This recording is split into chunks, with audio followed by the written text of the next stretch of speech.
गतः। अथ श्री ब्रह्मांड महापुराणे उत्तर भागे हयग्रीव अगस्त संवादे ललितोपाख्याने ससेन विजय यात्रा नाम षोडशो अध्यायः। अथ श्री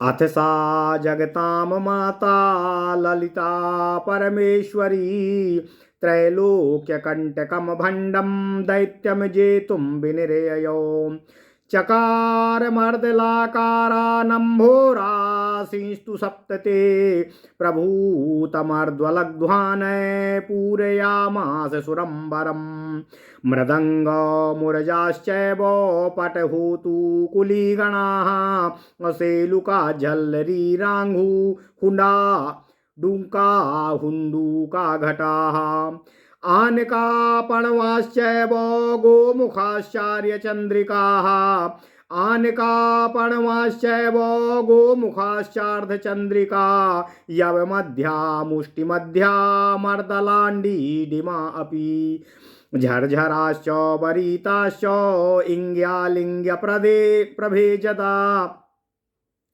झर्झराश्च वरिताश्च इङ्ग्यालिङ्ग्यप्रभेदजाः उद्धकाश्चैतु हुण्डाश्च निःसाणा बर्बराः परे हुङ्कारा काकतुण्डाश्च वाद्यभेदास्तथा परे दध्वनुः शक्तिसेनाभिरहिता समरोद्यमेः ललिता परमेशान्या अङ्कुशास्त्रान् समुद्गता असम्पत्करी नाम देवी चचालुषा शक्तिभिः अनेक कोटि मातंग तुरंग रथ पंक्तिभिः सेविता तरुणादित्या पाटला संदपीश्वरी। ओम नमः शिवाय ओम नमः शिवाय ओम नमः शिवाय। मत्तमुद्दंड संग्राम रसिका शैल सन्निभम रणकोलाहलम नाम सारुरोह मतंगजम तामन्वगाययौ सेना महती घोरराविणी लोलाभिकेतुमालाभिरुल्लिखन्ति घना घनातो तस्याश्च सम्पन्नाथायाः पीनस्तना सुसङ्कट कण्टको घनसन्नाहोरुरुचे वक्षसि स्थितः कंपमाना खड्गलताः अव्यारूच तत्करे कंपमाना खड्गलताः व्यारूच तत्करे धृता कुटिला कालनाथस्य भ्रकुटीवो भयङ्करा उत्पातवात सम्पाता चलिता इव पर्वता तामन्वगाययु कोटि संख्याका कुञ्जरोत्तमाः अथ श्री ललिता देव्या श्रीपाशायुध संभवा अतित्वारित विक्रांतिरस्वारूढ़ चलत पुराः तया सह हय प्रायं सैन्यं हे सातरंगितम् अव्याचरत् खूर अकुद्दालो विदारित महीतलम् बनायुजाश्च काम्बोजाः पारदा सिन्धुदेशजाः कण्टना पर्वतीयाश्च पारसीकास्तथा परे अजानेया घट्टधरा दरदा कालबन्दिजा वाल्मीकयावनोद्भूता गान्धर्वाश्चाय हे ये हया प्राग देश जाता कैराता प्रांत देशोद्भवास्तदा विनीता साधु बोढ़ारो बेगिना स्थिर चेतसः स्वामी चित्त विशेषज्ञा महायुद्धो सहिष्णवा लक्षणैर्बहुभिर्युक्ता जित क्रोधा जितश्रमा पंचधारासु शिक्षाढ्या विनीताश्च प्लान्विताः फलसूक्ति श्रिया युक्ता श्वेत सूक्ति समन्विता देव पदमम देव मणिम देवस्तिकमेव च देव पदमम देव मणिम देवस्वस्तिकमेव च अथ स्वस्तिक सूक्तिश्च गण्डुरम् अपुष्पगण्डिकाम एतानि शुभलक्षाणि जयराज प्रदानि च वहन्तो वात जवना बाजी नस्त ताम समन्वयुः अपराजित अपराजित नामानो मति तेजस्विनम चलम अत्यंतोन्तु गवस्मारणम कवि काविलसन मुखम पार्श्वद्वयेऽपि पतितस्फुरत् केसरमण्डलम् स्थूल बालाधिवीक्षेप क्षिप्यमाण पयोधरम् जङ्घाकाण्ड समुन्नद्ध मणिकिङ्किणभासुरं वादयन्तमिवोच्चण्डैः खुरनिष्ठुरकुट्टनय भूमण्डलमहावाद्यं विजयस्य समृद्ध्यये पोषमाणं प्रतिमुः सन्दर्शितो गतिक्रमम् आलोलोचामरव्याजाद्वंहन्तुं पक्षति इव भाण्डैर्मनोहरैर्युक्तं घर्घरी जालमण्डितम् येषां घोषस्य कपटान्धूकुर्वाणामिवासुरान् अश्वारूढा महादेवी समारूढा हयमययो चतुर्भिर्बाहुभिः पांसो मङ्कुशमवेत्रमेव च हैवल्गाम चा दधति बहुविक्रम शोभिनी तरुणादित्य संकासा ज्वालात् कांची तरंगिणी संचालो हयारूढ़ा नर्तयन्ती विवाजिनम् अथ श्रीदण्डनाथया निर्याण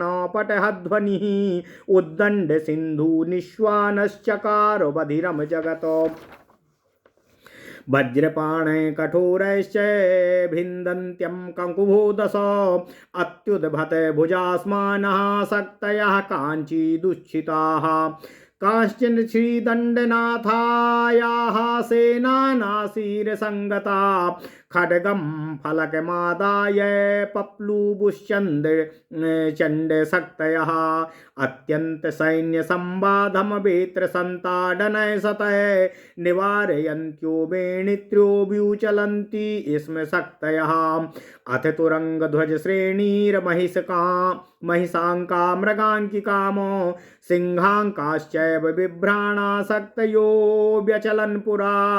ओम नमः शिवाय। ततः श्रीदण्डनाथाय श्वेतच्छत्रम सहस्रशः स्फुरत्कारा प्रचलितः शक्तयः काशी दादहुः। ओम नमः शिवाय। ओम नमः शिवाय। ओम नमः शिवाय। ओम नमो भगवते वासुदेवाय। ओम देवकी सुत गोविंद वासुदेव जगतपते देह में तनियम कृष्ण त्वाम अहम शरणम गतः। अथ श्री ब्रह्मांड महापुराण उत्तर भाग हयग्रीव और अगस्त संवाद में ललितोपाख्यान का 16वां अध्याय सेना सहित विजय यात्रा। ओम नमः शिवाय। नारद जी ने कहा, हे महादेवी, ललिता को भंडासुर दैत्य के अत्याचारों से पीड़ित संसार के बारे में जब बताया और उसका संहार करने की प्रार्थना की, तब उसके बाद उन संसार की माता ललिता परमेश्वरी तीनों लोकों के कंटक भंडासुर दैत्य को जीतने के लिए निकल पड़ी। तब उन्होंने बाजे के आकार वाले 7 मेघ बनाए और फिर अनेकों ढोलों की ध्वनियों से आकाश को भर दिया। तब वहाँ कोई मृदंग बजा रहा था, कोई मुरज बजा रहा था, तो कहीं नगाड़े की घोर ध्वनि हो रही थी, जिससे सारा आकाश गूंज रहा था। उस समय उनकी सेना में सेलुका, झालर, रांधा, हुडुका और हुंडुका नामक वाद्यों की ध्वनियाँ होने लगी थीं। आनक नामक सेना का ढोल, पड़व नामक नगाड़ा, गोमुख और अर्धचंद्रिका नामक बाजे तथा यव मध्य, मुष्टि मध्य, मर्दल और डिंडिम भी बजने लगे। मजीरे, बरीत, इंग और आलिंग नाम के अनेकों प्रकार के बाजों की ध्वनि होने लगी तथा उद्धव नामक बहुत तेज ध्वनि वाले तथा आतुहुंड, निहिसाण और बरबर नामक बाजे बजने लगे। यही नहीं, हुंकार और काकतुंड नामक अनेकों प्रकार के दूसरे बाजे बजे। उस समर की तैयारी में शक्ति सेना से वे सब बाजे बजाने प्रारंभ कर दिए तथा परमेशानी ललिता देवी अंकुश आदि अस्त्रों को लेकर तैयार हो गईं और फिर सबको संपत्ति पैदा करने वाली देवी अपनी शक्तियों के साथ चलने लगीं। अनेक करोड़ हाथी, घोड़े और रथी की पंक्तियों से सेवित तरुण सूर्य के समान लाल वर्ण वाली वे सब संपत्तियों की स्वामी महादेवी मत्त एवं उद्दंड संग्राम रसिक पर्वत के समान रण कोलाहल नाम के हाथी पर सवार हो गईं। उनके पीछे अपनी हिलती हुई ध्वजमालाओं से चमकती हुई महान घोर शब्द करने वाली सेना चलने लगी।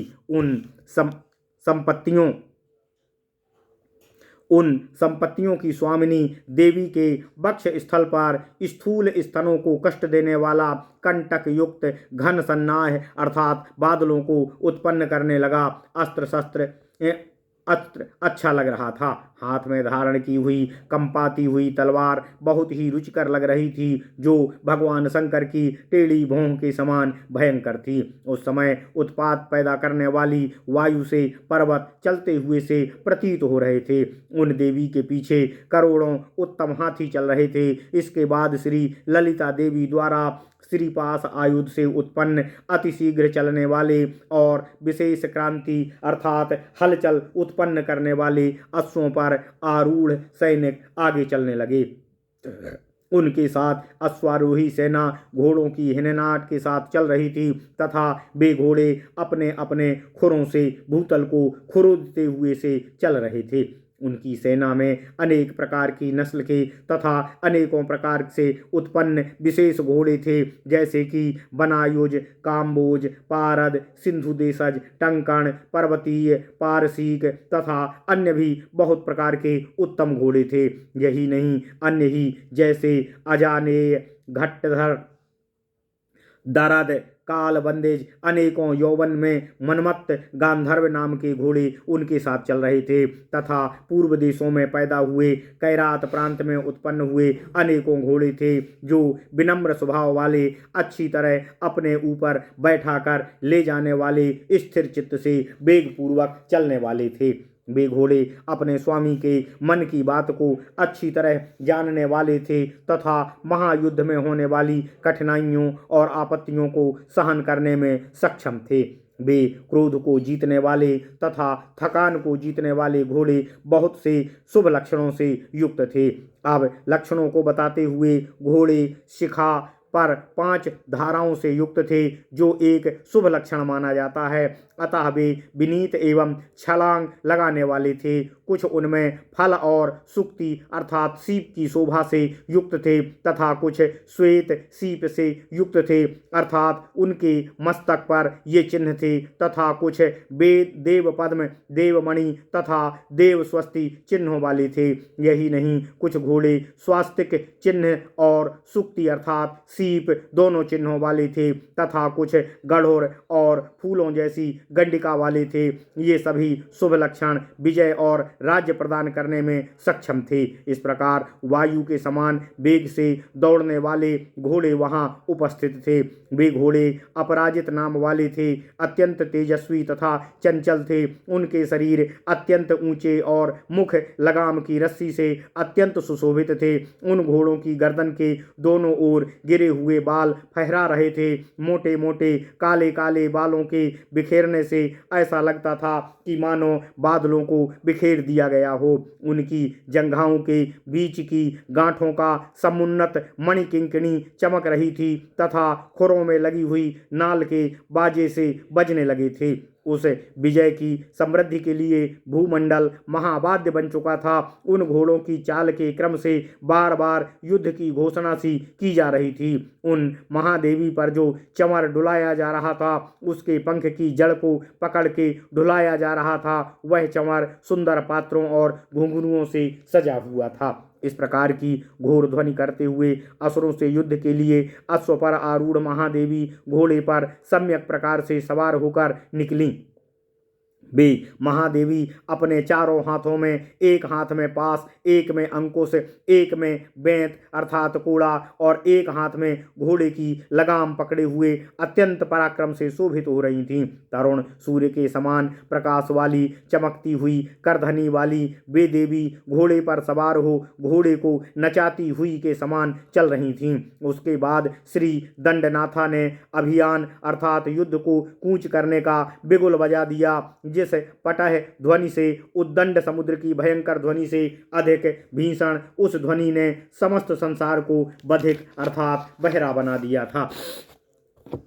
कठोर वज्र बाणों से समस्त दिशाओं को भेदते हुए अत्यंत अद्भुत वज्र के समान भुजाओं वाली कुछ शक्तियां उठ खड़ी हुईं। कुछ श्री दंडनाथा को आगे रहने वाली सेना से सजी हुई थी तथा चंड अर्थात भयंकर शक्तियां खड्ग और फलक लेकर कूद रही थीं। सैकड़ों बेतों के संचालन से सेना में अत्यंत संवाद उत्पन्न हो गया था। बेतधारियों को दूर हटाती हुई शक्तियां घूम रही थीं। इसके बाद महेश अर्थात भैंसे, मृग और सिंह चित्रित ऊंची ऊंची ध्वजाएं धारण कर शक्तियां इधर उधर चलने लगीं। इसके बाद वे दंडनाथा की हजारों श्वेत छत्रों को धारण किए हुए फड़काती हुई कुछ प्रचलित शक्तियां उपस्थित हो गईं। ओम नमः शिवाय। इति श्री ब्रह्मांडे महापुराणे उत्तरभागे हयग्रीव अगस्त संवादे ललितोपाख्याने ससेन विजय यात्रा नाम षोडशो अध्याय। इस प्रकार श्री ब्रह्मांड महापुराण उत्तर भाग हयग्रीव और अगस्त के संवाद में ललितोपाख्यान का 16वां अध्याय सेना सहित विजय यात्रा का वर्णन पूर्ण हुआ। ओम नमः शिवाय। ओम नमः शिवाय। ओम